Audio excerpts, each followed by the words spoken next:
This is video 2 of the previous lecture which we are continuing. The topic was United Nations, and in the previous video we had studied about the introduction of United Nations, the background and aims and objectives of United Nations. पोएं video में पाण United Nations जो introduction पढ़ियोसीं, background ॾिठोसीं, aims and objectives पढ़ियासीं. Aims and objectives खां continue कयूं था त यूनाइटेड नेशंस जे ठहण जा मक़ासिद कहिड़ा हुआ. इन जे मक़सदनि में सभ खां पहिरियों मक़सदु हुयो त दुनिया में पीस एंड प्रॉस्पेरिटी, अमन अमान क़ाइमु करिणो आहे. मुख़्तलिफ़ मुल्कनि ऐं क़ौमुनि जे विच में कोऑपरेशन पैदा करिणो आहे ऐं ट्रेड करवाइणो आहे, तिजारत करवाइणी आहे. दुनिया जी इहा हिकिड़ी मञियल थ्योरी आहे त जिते ट्रेड हूंदो उते जंग न हूंदी. इन करे जंगनि खे प्रिवेंट करण जे लाइ दुनिया में कारोबार कयो वेंदो आहे. जीअं त मां पोएं वीडियो में बि मिसाल ॾेई आयुमि त फ्रांस ऐं जर्मनी सेकेंड वर्ल्ड वॉर में हिक ॿिए जे अगेंस्ट ब्लॉक्स में हुया ऐं हिक ॿिए जा दुश्मन हुआ. पर जॾहिं यूरोपियन यूनियन जो उन्हनि गॾिजी बुनियादु रखियो ऐं ट्रेड शुरू कयो त उन्हनि जी हिकिड़ी मिसाली दोस्ती बणिजी वई. इन खां अलावा पाण अॼु जो मिसाल चाइना ऐं अमेरिका जो मिसाल बि वठी था सघूं त उन्हनि जे विच में ट्रेड ई उहो वाहिद रीज़न आहे जेको उन्हनि ॿिन्हिनि मुल्कनि जे विच में जंग थियण खां रोके रहियो आहे. अॻिते हलूं था. हाणे पाण पढ़ंदासीं organs of United Nations. United Nations जा ऑर्गन्स कहिड़ा आहिनि या यूनाइटेड नेशंस जो स्ट्रक्चर.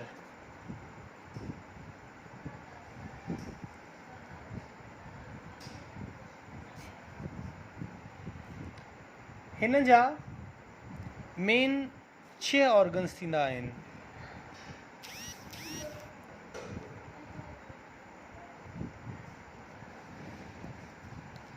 इहे कहिड़ा ऑर्गन्स आहिनि?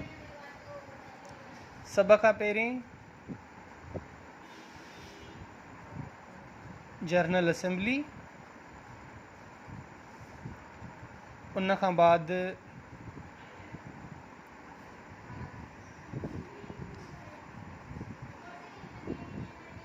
सिक्योरिटी काउंसिल, पोइ इकोनॉमिक एंड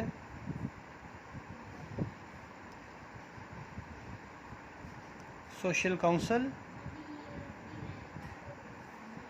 बाद में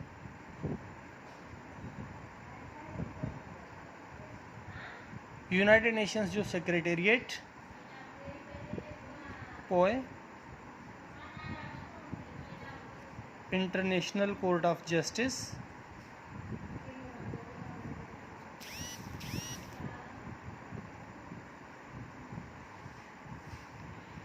ऐं आख़िर में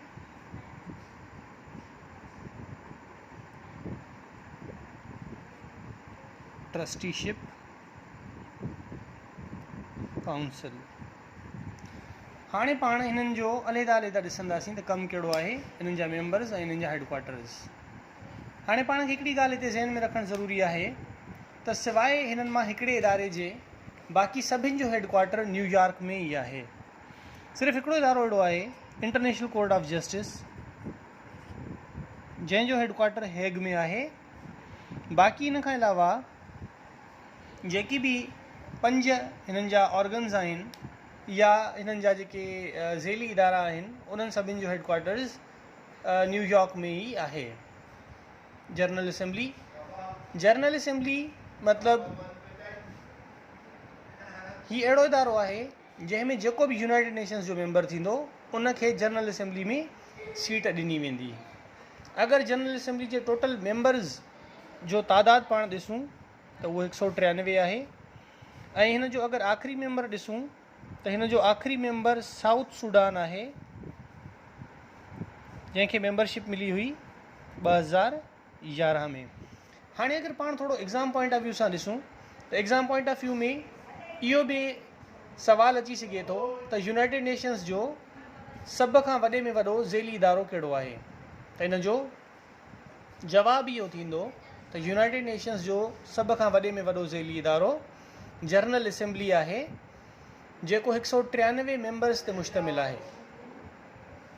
इहो बि सवाल अची सघे थो त यूनाइटेड नेशंस जी जनरल असेंबली जा घणा मेंबर्स आहिनि, त उनजो जवाबु थींदो 193। इहो सवाल बि थी सघे थो त यूनाइटेड नेशंस जो आख़िरी मेंबर कहिड़ो मुल्क थियो हुयो, त उनजो जवाबु आहे साउथ सूडान। ऐं इहो बि सवाल अची सघे थो त यूनाइटेड नेशंस जे आख़िरी मेंबर खे कहिड़े साल में मेंबरशिप मिली हुई, त उनजो जवाबु आहे 2011। 2011 में साउथ सूडान खे यूनाइटेड नेशंस जी जनरल असेंबली जी मेंबरशिप मिली हुई। उन मुल्क खे मिलाए करे हिन वक़्त ताईं यूनाइटेड नेशंस जी जनरल असेंबली जा 193 मुल्क आहिनि। जनरल असेंबली जो छा कमु हूंदो आहे? जनरल असेंबली जो कमु इहो हूंदो आहे त हर साल पंहिंजे टोटल मेंबर्स खे घुराए मुख़्तलिफ़ इशूज़ ते डिबेट कराईंदी आहे, जेके इंटरनेशनल लेवल जा इशूज़ हूंदा आहिनि या हिकु मुल्क जा ॿिए मुल्क सां इशूज़ हूंदा आहिनि या बर्निंग इशूज़ जेके बि हूंदा आहिनि, उन्हनि ते कोई बि मुल्क पंहिंजा वीचार वंडे सघे थो ऐं उन इशू ते ॻाल्हाए सघे थो। जीअं पाण खे ख़बर आहे त पोयां 2 साल जॾहिं इमरान ख़ान यूनाइटेड नेशंस में 2019 ऐं 20 में शिरकत कई प्राइम मिनिस्टर ऑफ पाकिस्तान तौरु, त उते कश्मीर जो इशू वॾे मौसर अंदाज़ सां उथारियो। उनखां अलावा ग्लोबल वार्मिंग जो इशू ऐं जेको डिटेरियोरेटिंग इन्वायरमेंटल सिचुएशन आहे उन ते ॻाल्हायो।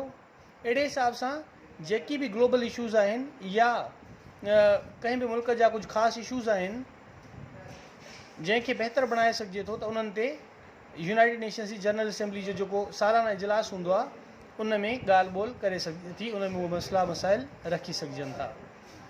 हर साल जॾहिं यूनाइटेड नेशंस जी जनरल असेंबली जो इजलास ईंदो आहे त उनजो हर साल प्रेसिडेंट चूंडियो वेंदो आहे, जंहिंखे यूनाइटेड नेशंस जी जनरल असेंबली जा मेंबर्स वोट ज़रिए चूंडींदा आहिनि। इन खां अलावा ॿियो इदारो यूनाइटेड नेशंस जी सिक्योरिटी काउंसिल आहे। सिक्योरिटी काउंसिल जो स्ट्रक्चर हिन रीति आहे त इन जा 5 परमानेंट मेंबर्स हूंदा आहिनि ऐं इन जा 10 नॉन परमानेंट मेंबर्स हूंदा आहिनि। जेके नॉन परमानेंट मेंबर्स हूंदा आहिनि इन्हनि जी जेका टर्म हूंदी आहे उहा 2 ईयर्स जी टर्म हूंदी आहे, 2 सालनि जे लाइ उन मेंबर खे चूंडियो वेंदो आहे। बाक़ी जेके 5 परमानेंट मेंबर्स आहिनि उहे हमेशह जे लाइ इन्हनि जा परमानेंट मेंबर्स रहंदा आहिनि। हाणे अगरि परमानेंट मेंबर्स जा पाण नाला लिखूं उहे कहिड़ा आहिनि, त उन में USA, UK, चाइना,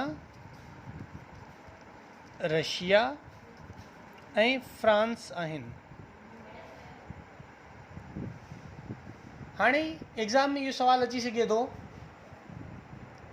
त यूनाइटेड नेशंस जी सिक्योरिटी काउंसिल जा परमानेंट मेंबर्स घणा हूंदा आहिनि? इन जो जवाबु आहे यूनाइटेड नेशंस जी सिक्योरिटी काउंसिल जा परमानेंट मेंबर्स 5 हूंदा आहिनि। इहो बि सवाल अची सघे थो त यूनाइटेड नेशंस जी सिक्योरिटी काउंसिल जा नॉन परमानेंट मेंबर्स घणा हूंदा आहिनि, त उनजो जवाबु आहे 10। इन खां अलावा इहो बि सवाल अची सघे थो त यूनाइटेड नेशंस जी सिक्योरिटी काउंसिल जा परमानेंट मेंबर्स कहिड़ा आहिनि, त उन्हनि जो जवाबु थींदो USA, UK, चाइना, रशिया ऐं फ्रांस। इहो बि सवाल अची सघे थो त जेके नॉन परमानेंट मेंबर्स आहिनि उन्हनि जी टर्म या उन्हनि जो अरसो घणो हूंदो आहे, त उनजो जवाबु आहे 2 साल।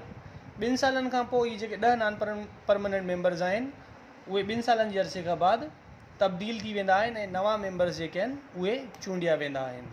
हिते हीअ ॻाल्हि यादि रखणु ज़रूरी आहे त जेके सिक्योरिटी काउंसिल जा परमानेंट मेंबर्स आहिनि 5, उन्हनि खे वीटो पावर हूंदो आहे ऐं उहे पंहिंजो वीटो पावर इस्तेमालु कंदे कंहिं बि मसइले ते उन मसइले खे जेकॾहिं वीटो पावर इस्तेमालु कंदा त उन मसइले खे उते रोकाए सघनि था या उनखे जेको बिल पेश थींदो उनखे ख़ारिज करे सघनि था।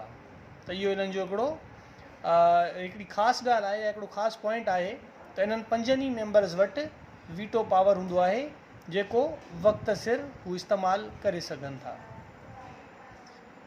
हीअ असांजो यूनाइटेड नेशंस जे लेक्चर जो पार्ट 2 हुयो ऐं बक़ाया लेक्चर पार्ट 3 में कंटिन्यू करियूं था।